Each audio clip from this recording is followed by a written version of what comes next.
The UK Daily Mail, apparently as a science experiment, screened some old James Bond films for millennials for the first time. The young people were shocked and appalled.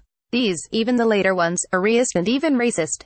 Indeed, Sean Connery's Bond is basically a rapist.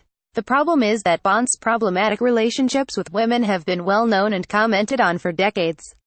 Just like every generation since human beings first descended from the trees, the 18 to 30-year-old crowd thinks that they have discovered the truth for the first time.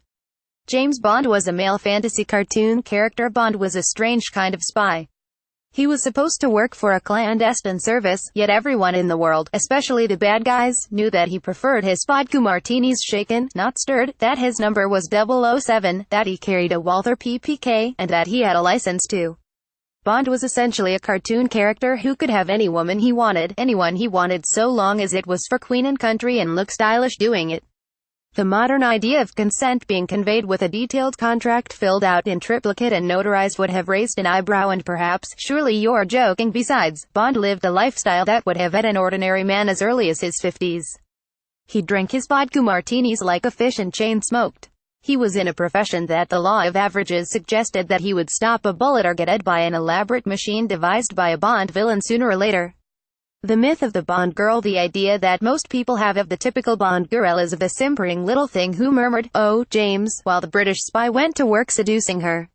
Even during the Connery era, a lot of the Bond girls were competent. Pussy Galore, for example, knew judo and ran her own flying business. Both Kissy Suzuki and Aki from You Only Live Twice were Japanese secret operatives. Holly Goodhead from Moonraker was a NASA scientist and astronaut. Melina Havelock was lethal with a crossbow and actually saved Bond in For Your Eyes Only. Octopussy ran her own all-female crime syndicate.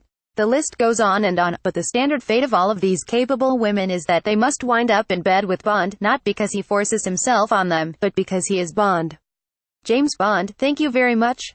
About that racism, apparently, the young folk have been primarily triggered by the fat, balding, and rather stupid character of J.W. Pepper, the Louisiana sheriff's deputy who appears in Live and Let Die and again in The Man with the Golden Gun.